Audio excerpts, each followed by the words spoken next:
The Lord be with you. O Lord, you have created us for yourself, and our hearts are restless until they rest in you. That's a quotation from St. Augustine's Confessions, which he wrote toward the end of his, later in his life or midlife. Augustine was a 5th century bishop from the north of Africa, Bishop of Hippo, and he, as a young man, was kind of wild. And his mother prayed for him a lot. Monica was his mother. And he used to say things like, "Oh Lord, make me holy, but not yet." He wasn't quite willing to give it up. But he also said then, "Oh Lord, you have created us for yourself, and our hearts are restless until they rest in you." I was first introduced to that quote by a priest named Ron Rolheiser, who was a graduate student, doctoral student in Louvain when I was a seminarian there studying theology. And one of his early books that he wrote was called The Loneliness Factor. And he, in this book, talks about what do we understand about this restlessness that we have inside, that Augustine talks about, that others talk about. What is this inchoate longing, how do we understand this feeling inside? And as Augustine said, it's the way we're made, that God created us for God's self, to be united with God, and until we're there complete, that there will be this restlessness. And so the question is, if that's the way that we are to understand our restlessness, how do we live in this world, carrying this way of not being entirely comfortable with where we are? I bring that today because I think that's essentially what we're talking about when we're talking about Sabbath, is a way of coming to understand and grow into that experience of dealing with the restlessness in which we are created. As Heschel speaks in this, he talks about we are to experience the rest of eternity, even now in some measure. How do we experience the timelessness of eternity, which we're created for, even while we're living in the midst of time which passes? And that's what we're exploring in this book on Sabbath. How this very rich imagery that Heschel draws from his Jewish tradition about Sabbath being like a wedding feast. We were talking earlier about the imagery is within the Hebrew language, that it's about our body, it's our bodily experiences. The joys of our life are depicted as a wedding feast. How many times in Jewish, in the Old and New Testaments, the imagery of a wedding feast are invoked. Have to think in those early days, a wedding was probably the most joyful time in a person's life, a life which was hard and pretty plain and basic. And so a wedding was something special, something that was anticipated and looked forward to and celebrated in great measure, because the rest of life wasn't terribly exciting or pleasant. So when people were referring to times of joy, the wedding was what was sought.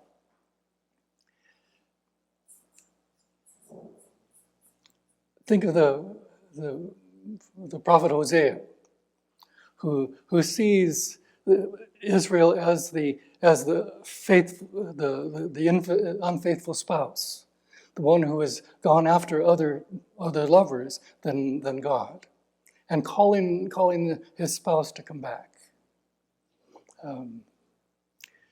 That the relationship between God and humanity is like a spouse as a spouse. And Heschel picks that up in this writing about Sabbath. Although there's a twist. It says that Sabbath, God's creation, is not the groom, as God would be the groom, or as Jesus refers to himself, as the bridegroom. But the people of Israel, the community, is the groom who welcomes the spouse. That Sabbath is the bride that we anticipate and welcome into our lives week after week after week. Meant to be a time of anticipation, a time of preparation, and ultimately a time of utter delight and pleasure.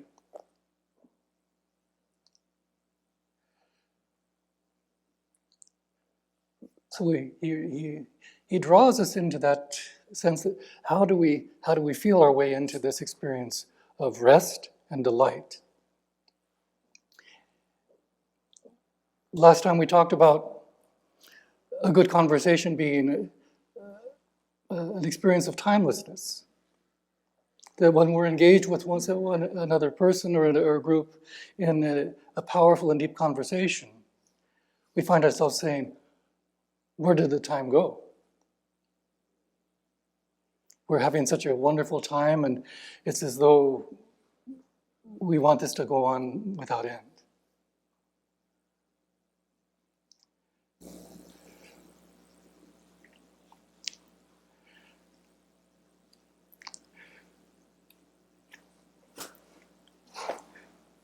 Timelessness. Yeah.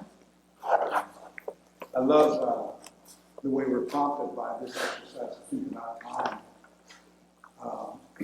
which is, and Augustine is a great starting point. He was one of the first to excessively reflect on time, and he basically threw up his hands. In other words, what is this thing?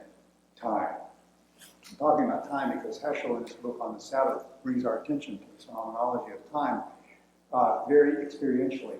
And I love this forum because all of us, not just us up here, but any of us, we have our own perspectives, our own experiences. So I feel free to share some prompted in me by reading this book. If you think about it, so what's the big deal with time? And what's the big deal with a special day, Sabbath? What's the whole deal? And I believe that the observance of Sabbath, some kind it's an orientation. It's a reset, an orientation where we become a bit more cognizant of what we are, and hear me out, as time beings. Okay, so think about it. What is my time? I'm experiencing a lifetime. The time that is me. I'm sharing this with you just by way of provoking thought. The time that is me. Think about it. I don't have time for X. Means I'm not there for X. I am, or I should put it this way, my time is me. My time is me. I am my time. We can demonstrate this with a common experience. What do we mourn when we lose a loved one? There's no more time with her. There's no more time. That's what's lost, is the time. Because that time, that person is over as a time sequence. Footnote, maybe not. My time is me. I did not create it. I can't create it. It's a gift. My time is a gift from beyond myself that is nonetheless myself. You see, this is why the language of eternity is woven into Heschel's book and these kinds of discussions. Eternity is simply a catch-all, quick phrase, reference point for that which is beyond myself, and yet I am that too, my time. So I think, and I want to make a reference to our previous discussions, if I am my time and my time is me, are you with me? Just for the sake of a mental exercise, my time is me. And you think that that's actually literally true. So if I am my time and my time is me, it's likely that my time will not come to an end. Once it's begun, the odd thing about being in time is that our time will not come to an end. We learned this from our Welcome to Hell series. And this is because my time, and we learned this from Father Richard Rohr in a previous Faith Lab series. My time is entangled with Christ's time, which is everlasting. So my time is everlasting. Okay?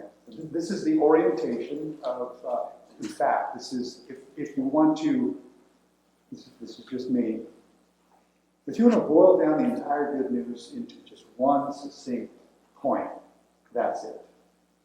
It is the announcement, it is the realization, it is the truth that your time doesn't come to an end because it is entangled in God's duration, in God's time. All that's a nice theological reflection. Point is, what if we were to live? Just think about this as a mental experiment. You live 15 minutes, just a 15-minute block, in constant moment-to-moment awareness that your time will never end. Your life is everlasting. What would that do to those 15 minutes? How would you relate to people in those 15 minutes? Would it make any difference in our normal, daily, moment-to-moment existence if we lived that moment-to-moment existence with the recognition somewhere inside us that this is an everlasting thing, this will not come to an end. I can live in the light of what? Eternity. Mm-hmm. Okay. That's what Sabbath does. Sabbath marks off a block of time to reconnect with that fuller orbed existence. And I'll conclude my little discourse by coming back to Heschel. Heschel in these chapters he talks at length about some famous rabbis who went through extraordinary lengths to just separate themselves from a world dominated by commodified time. Rome is the siglum for that. Rome represents just the human enterprise apart from eternity. And it's all about commodities. It's all about material. It's all about money. It's all about glory. And by the way, in the pre-modern world, those things were captured by the city. The city was the monument for what humanity can achieve through the commodification of time. These rabbis resisted that whole orientation away from time as a commodity towards time as a sacrament. Think of the difference between that. Something that is simply a commodity for exchange and nothing more than a material exchange, as opposed to something that is a sacrament, which is a portal to eternity. Time, in this orientation of Sabbath, time is sacramental. It is a gift from eternity that invites us into eternity. And Sabbath is simply that purposeful demarcation of a little bit of time to leave the commodification of the 6 days behind and live in the freedom and the eternity of the 7th day. Is this making any kind of sense? I'm just prompting thought. I'm just trying to share some of the thoughts prompted by Heschel's book, at least for me. I appreciate it very much. And so,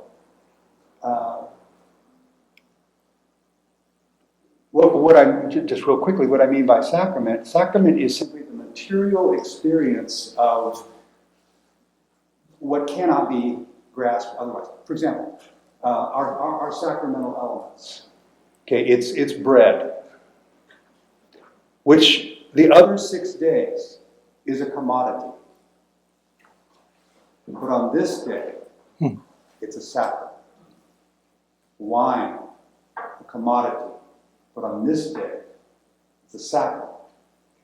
Time, on the 6 days, we exchange it. I'll give you an hour, you give me this. I'll give you 12 minutes, you give me that. It's all exchange of commodities. But on this day, it's a sacrament where we are not simply objects of commerce to each other, but we are in communion eternally. Thank you for your patience. Two questions. One, I want, how would you differentiate between time and experience? And then my second is that when I mentioned Buddhism to you, you know, the whole practice of being present or of listening is very much a part of their approach to how to live. I mean, they don't have a sacramental kind of vision of the whole thing, but it's how to quiet your mind and put away the world, or what he calls this modified time. I mean, it's how to go beyond that and come to a space of clarity and peace. Yeah. Mm-hmm. Clearly strong parallels. So what do you think about the word experience versus, is experience more cognitive than the idea of time? And Nancy, it's in the matter. Not on experience. On the first question. Okay, so just real quickly. This is, by the way, thank you. This is a lively point of contention among the philosophers of time and its metaphysicists and so forth. So you're going to get different answers to that question, and I'm not going to pretend to have that level of expertise. But where I am on that is it's a matter of consciousness. Certain beings, like humans, are conscious of time in a way that presumably other beings are not. But they experience time nonetheless. A mayfly has a lifetime that's mostly inert, but has a very brief period of extreme activity that sets it up for the next period. So it's a very real cycle of time, but it's alien to us. To us, what's natural is time as experience. So when we're not experiencing anything consciously, say in deep sleep. Or trauma. Or trauma, yeah. Because how can you be in love with eternity or even think about it when you're, experiencing trauma or war or just horror? But I was thinking experience, that's kind of has to do with that. Yeah. Well, I think that connecting your, observation about trauma when you just want things to end because it hurts too much. And Diane's question about I see it as a practical question, like the difference between having a Sabbath on one day versus a Buddhist understanding of trying to be present all the time, although even then you would need to have a practice where you were meditating at certain times. I think it's related. What I loved about this book was that hit me as a historian was the practical part of it. They start talking about what it's like to live in Rome. And, at first it's like the city of the distraction. Rome has all these cool things, which, we still think Rome had all these cool things, right? Rome is pretty impressive. Aqueducts, baths, whatever. And then, but they build these things so they can pull us in, this very acute understanding that it's not a compassionate system that Rome is, right? Which brings up, I think, the question, right? For Buddhism, compassion's essential. Like you become aware and you can be compassionate. And so, I'm not an expert in it, but that's how. So it's like the Sabbath is a practical answer to how to live in a world that, one, just by the fact that even if you're farming and there's no ethical question about it, it's taking your attention away from the fact that you're part of eternity. And then also, these systems can also be, you can see that they're trying to pull you in and that they're not compassionate. How do we live like that? And I find that this is a very particular, fascinating answer. And that, obviously we have a Sabbath, but we also try, to meet on Wednesday nights to talk about things. On Thursday, it's that struggle of which connects to trauma. How do you remember eternity in the trauma of the world? And I felt like these chapters dealt with that so beautifully in a very timely manner. I had a couple of thoughts. One was you could say humans are the only ones who experience time. This is funny. I was talking to our dog this morning. I said, so you realize that it's Sunday. We're doing all these things, and so we're going to be leaving you here. And I was talking to her like she understands all this. If you have, do you have a chronometer in your head? So you recognize that this is Sunday. I don't think she was getting it. But 2 hours. She gets it. From a historian's point of view, I think Ben Franklin said, if you love life, then do not waste time, because that is the stuff of which life is made. Yeah. Which I always think is a very profound thing. He was into efficiency. But then also, Franklin was writing at the beginning of the Industrial Revolution, and I think that was when time really became commodified, because I will sell you 1 hour of my time for this amount of money, much more set and fixed than it had been earlier. Yeah, that's part of the. There's a great tradition of you might say resistance or protest in Sabbath reflection. That is to say, and it comes out a bit in Heschel's chapters here. A pushback against the objectification of things in general, but certainly human life in particular. Just a refusal to say no. The entirety of human existence is economic exchange.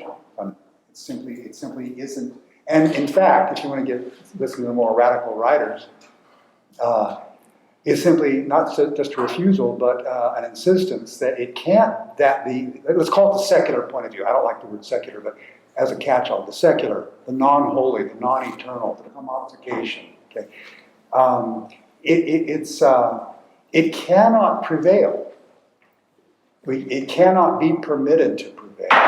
And this is part of the prophetic witness of a vibrant Jewish community or a vibrant Christian community is the insistence that priority be given in terms of human relationships and social relationships altogether and economic systems, that the eternal have its proper determining influence. Otherwise, we are just stuff. We're just stuff. Heschel's contrast, I say stuff, he says space. It's just space. Rome is just space, full of stuff. Okay, the Hebrew biblical mindset. No, time. Time is where God resides, and space simply moves through time, and eventually and morphs and changes and comes to an end. But time does not. And it's that orientation that the whole concept of Sabbath is intended to preserve and advance. And I just find it interesting for Christian reflection. I think that's really an interesting point, which isn't in this book, because how rabbis in the 2nd century are perceiving Romans might be different than how some Romans are perceiving themselves, but even elite Romans who were benefiting the most from empire. I mean, people that had, 19 villas scattered across the territory, they wanted to participate in eternal time. So, like, the, eventual popularity of Neoplatonism, which encouraged people to move away from the city and reflect and not take public office and devote their life to study and try to be in a measured way, try not to live in the world without giving too much to the city, which is something that, it influences Christianity, tells you, like, that actually it's necessary. The people benefiting the most from the system want a way to push back against it spiritually and have something of their own. An understanding of the bigger part is fascinating to me. Yeah. Isn't that where the desert monks came from? It's a accentuation of Neoplatonism. And their popularity. Yeah. They were so admired and patronized. Which is wild. And there were Jewish solitaries in the desert too, right? And so I think it's interesting, this story in the book of the rabbis that criticize Rome and have to go hide in the cave, and they live there for 12 years, and a tree magically grows that can feed them, and a well magically appears, and they spend their time buried in sand so they don't have to wear their clothes, so their clothes will stay good. It's such a, you could take that story and move it into a Christian monastic text, and it would look perfectly normal there.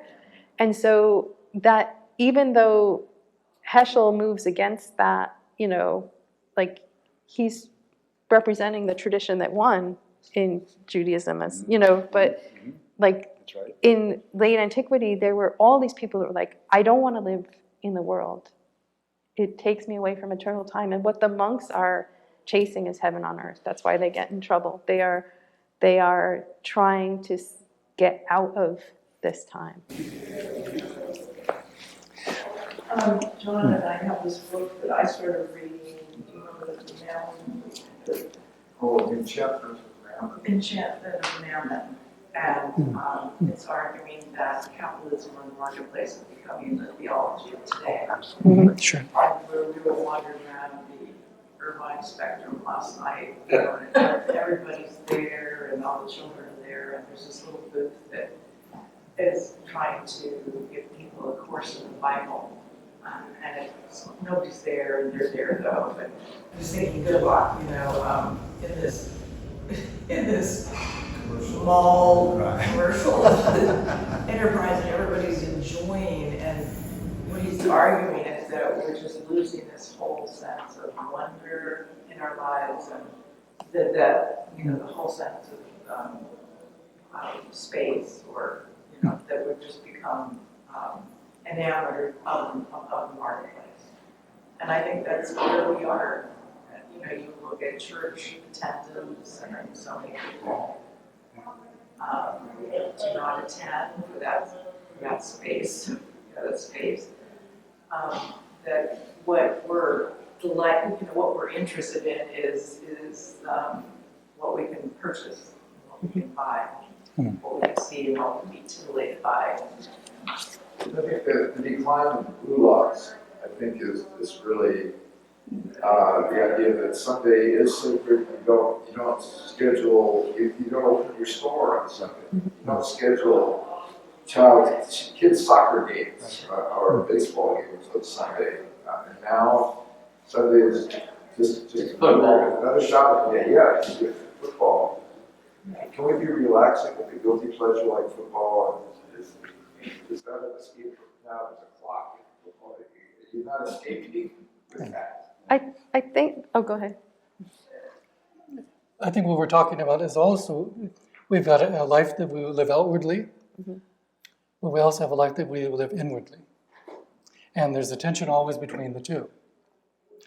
And the trade-off is, if we are so invested in things outwardly, our inner world remains really small. Because it's so crowded with the things outwardly. And the challenge really is, how do we enlarge our inner life, our inner world, the world we carry with us all the time?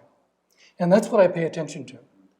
For years, I said, when I'm feeling constricted, or feeling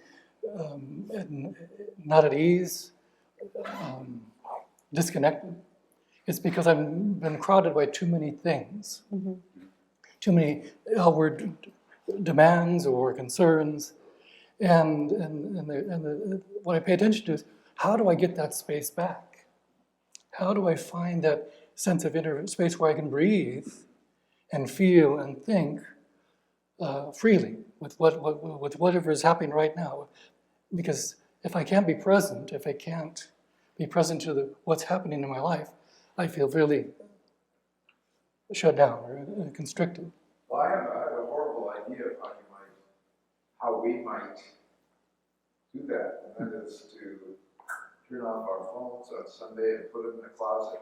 Sure. I mean, because otherwise, they're after us all the time.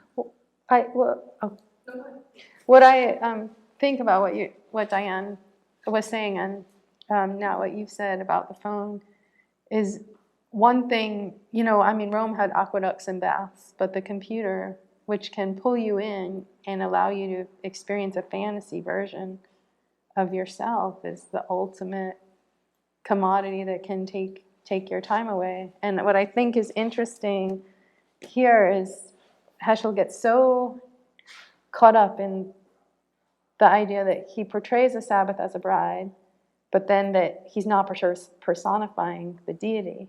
And he says religion has to avoid fantasy, which I thought was really smart thing to say.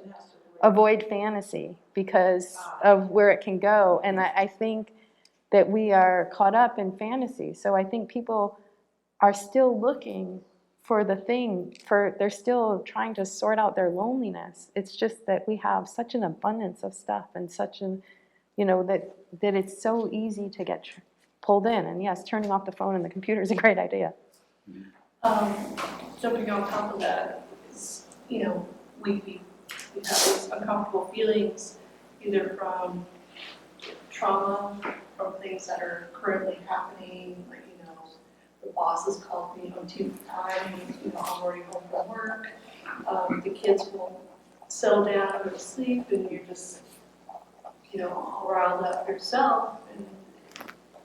And so you lose that inner space, and you lose that sense of time for yourself. And so many times, instead of finding that type of calmness inside, that we reach out for the phone, or that extra piece of chocolate, or a run to, In and Out, or, good food, or, we do retail therapy, and, it's like, this one more thing I'll make me feel better, and maybe you'll feel better for 5 minutes, and then you're like, okay, well, now I have this thing that I really don't want anymore, and a smaller bank, account now, and that keeps us from looking inward, and we're just always looking outward, trying to fix things when that's just a quick Band-Aid, but it doesn't solve anything. I think that's the interesting thing. There's also a line in the book where Heschel says, we need the Sabbath, but the Sabbath needs us, because it's so hard, you as an individual, to pull yourself out of that system that's constantly demanding your attention. I had a supervisor once who emailed me at 5:35 on a Saturday morning, and I was up because I was going to rowing, but he was the kind of person that if you didn't answer his emails right away, then they would keep escalating. And I felt so beat up by that email, and now, because I have this community and certain ideas about my time for reflection, I would just be like, well, that's inappropriate. I'll answer that Monday. And we should make no mistake. It's not as though we can simply abandon the commodification of time. Mm-hmm. It's simply not possible. Human organisms and human communities and human societies, by necessity, define their operation through the various segmentations of time. We face, I think, and this discussion points to that, we are facing an increasing and maybe unprecedented challenge, because we all recognize, and I think that there's got to be good psychotherapeutic theory behind this and so forth, the necessity, the need for the human being to pause, to not be engaged with all of the various segmentations of time and commerce and business of the daily life. The unprecedented challenge is exactly what you've been touching on. I mean, think about it. You can wear now on your wrist all those device functions. Okay, those device functions that do what? demand your time, demand your time, demand your time, demand your time. So in addition to putting my phone away on Shabbat, I need to take my watch off. And, okay, now it's humorous, but actually it's quite serious. I mean, if Heschel is right, and if the psychotherapists are right, then this is not a small matter. If my life is my time and my time is my life, then it's my life that's being affected by the constant claims for my attention, my consciousness, my experience, my time. It's all the same thing. And just a footnote on the bride, the Sabbath as the bride. I love these stories, and rabbinic lore, and Heschel writes actually in that mode of referring to rabbinic stories constantly. It's wonderful. But rabbinic lore is full of these kinds of stories where the eternal is always, I don't want to say at risk, but a certain mindfulness is necessary for the sake of maintaining, or I should say recognizing the presence of the divine in our constant experience. In fact, Heschel, at the very end of the book, he waxes theoretical. And he says, look, time is God. Your space is moving through God, through time. Time is the constant presence of God. And meditation sometimes brings us a little bit closer to that awareness, because when you're meditating, you're just aware less and less and less, which means more and more and more, until you're just finally objective and recognizing, and there's nothing left but moment, moment, moment, moment, moment, moment, moment. So we seek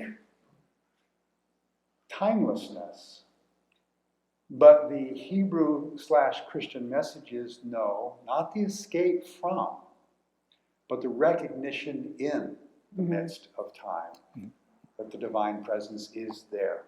It's not a matter of you have to escape time to meet God. The classic Jewish message is no, God is in the flux of time. Sabbath is a reminder that that's the truth. And you carry on your 6 days in the light of that recognition that God is there too. God is there too. Because God is in that flow of time. In fact, Heschel suggests God is the flow of time, which makes God so immediately, Augustine was, as you said earlier, so immediately present with us, please. What I find fascinating about what you just said is, I was thinking about that and thinking, when we take time for ourselves to connect to the eternal, we're immediately more capable of being compassionate with other people. And so we're able to also, like God is time, but also love, that we're able to also give to others, whereas when we're, in efficiency mode. Right. And I am a terrifying person when I'm in my efficiency mode. I'm just knocking things out. That, we don't have that space for others. This is excellent. So we give our time not as an exchange, right, but simply as a gift. Mm-hmm. Yeah. This whole discussion, what comes to mind is a rat race, one of those wheels. And the Sabbath is just being able to get off the wheel. Yeah. I remember in college, there was a student whose religion forbade, I can't remember, I wasn't into religion at all then, but I can't remember what religion he was, but he wasn't allowed to do anything like study or anything that was the rat race of college. And I thought at the time, oh wow, wouldn't it be nice to have some kind of rule in my life that got me off this rat race wheel? Yeah. So the desire for an annual vacation is actually a very religious impulse. Yeah. It's the soul saying, let's just take some time, okay? But it was, I guess, sort of what John was saying about the blue laws. I mean, there's almost something like you need it's hard to do individually. But if there was sort of a societal, like on Saturdays or Sundays or whatever, we just stopped. Used to be. Yeah, I know it is. I remember those days. I mean, On Sundays, nothing was open, we couldn't do anything. But I think it's up to you as an individual to set those boundaries. You don't have to have your boss calling you at 5:30 on a Saturday. That's actually illegal. And you could, press charges. Well, against it's them. email, but you can Same thing. email Yeah, whenever. It's the same thing. You don't have to respond to your typical time. So time, again, it's up to you. And Jim and I are born in the Jones part of the baby boomer generation. So if you go, you have the greatest generation, you have the silent generation, and the baby boomers. Now the baby boomers who are older, which is the largest kind of generation we have alive spending money now, they were not the materialistic part. They were born right after the war. So everything was bombed out, the economy was horrible, things were rebuilding. But at the end of the baby boomers, going into Gen X, we became very materialistic. I mean, when I was in college, students had BMWs, they were wearing Rolexes, and seriously, it was a horrible time. There was no Vietnam War, there was no Desert Storm yet, you didn't have to register for the draft, and it was all about money, money, money, especially here in Southern California. In the 80s. And especially here in Orange County.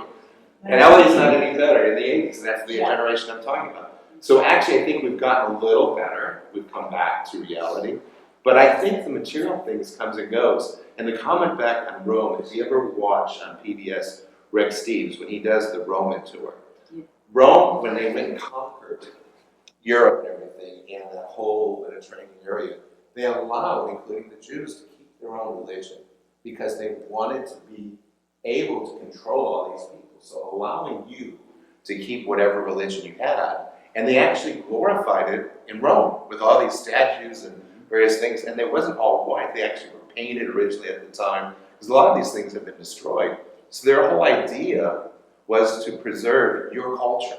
As we took over you, conquered you, we just wanted your taxes, is what the Romans said. So it was kind of interesting how that all kind of evolved. And I think mankind, going back to the very beginning, have always had kind of that greed, that need, that materialism. It doesn't matter how far back. As soon as we could define this, as soon as we got out of being hunters and gatherers, I think it was just like, wow, we want a better home, we want a better car, we want to make more money. And even some of the most basic people in Buddhism and like the Dalai Lama, if you read some of his book, there's little quirks of materialism in what he even writes. So it's kind of just a human nature. And it's always kind of going to be there.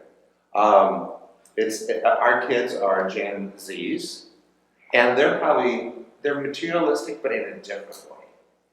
Much more. And my kids were asking me, what did jeans cost when you were in high school? And I said, they were about $150. And they're like $70 now. Can you believe it? So actually, there's something that's cheaper.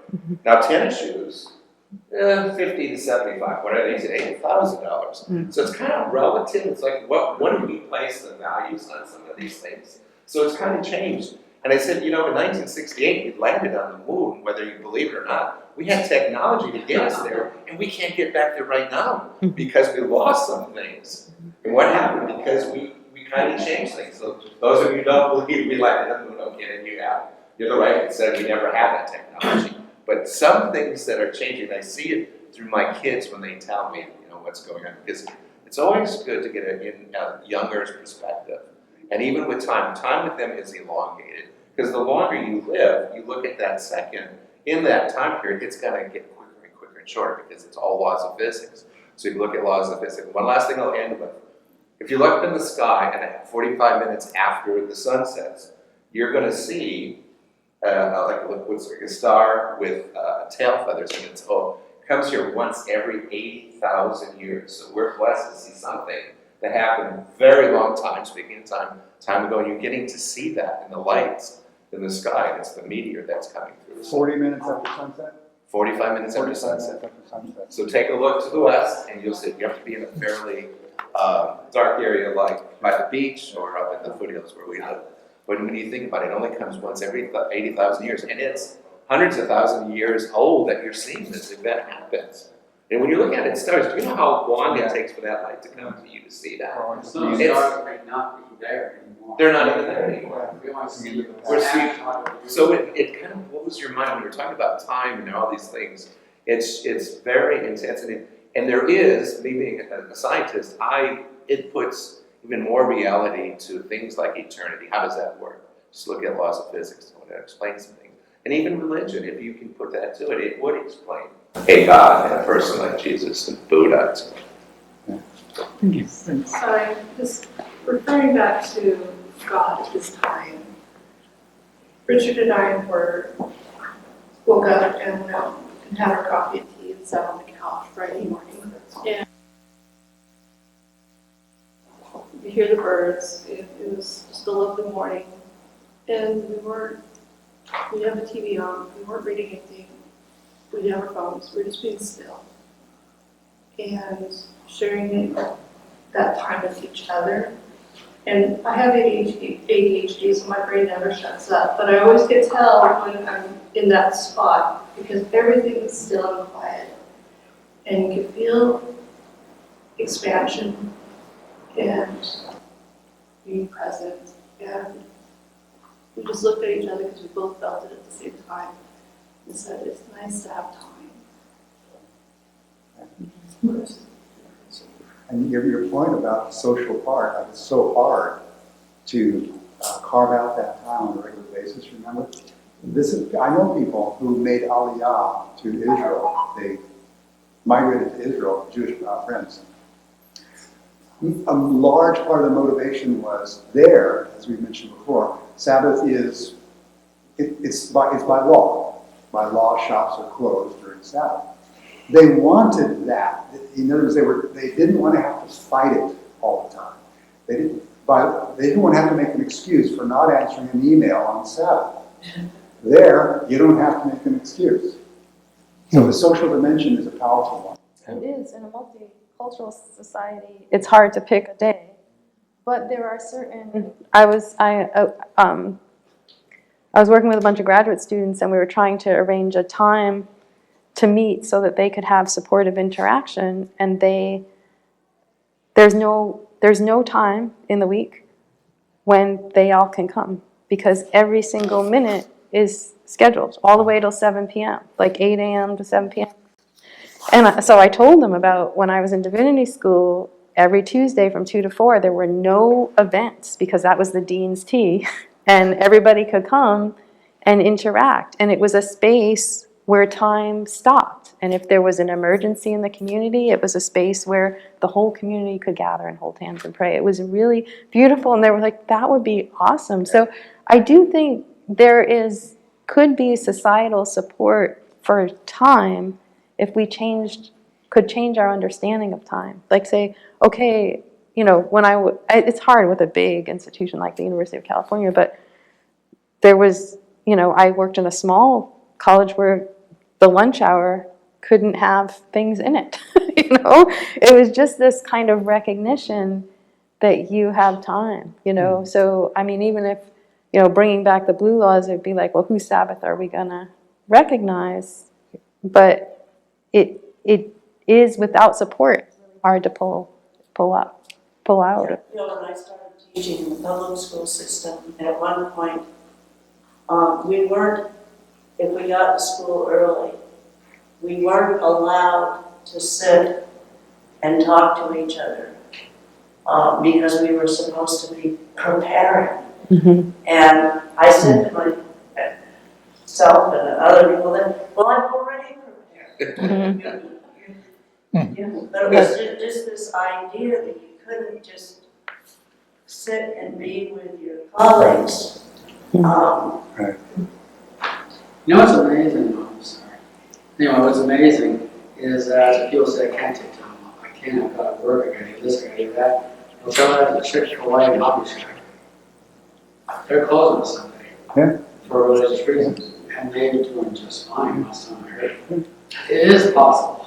One of the many joys of finding this congregation is that there's only one service at 10. I don't have to think, oh, I gotta go Saturday night or Sunday night or 3 it's really, I love this. It's here. My people are here at this time. So, Yeah, that's a change. Well, thank you all. Thank you. We have one. Conversations. Yeah.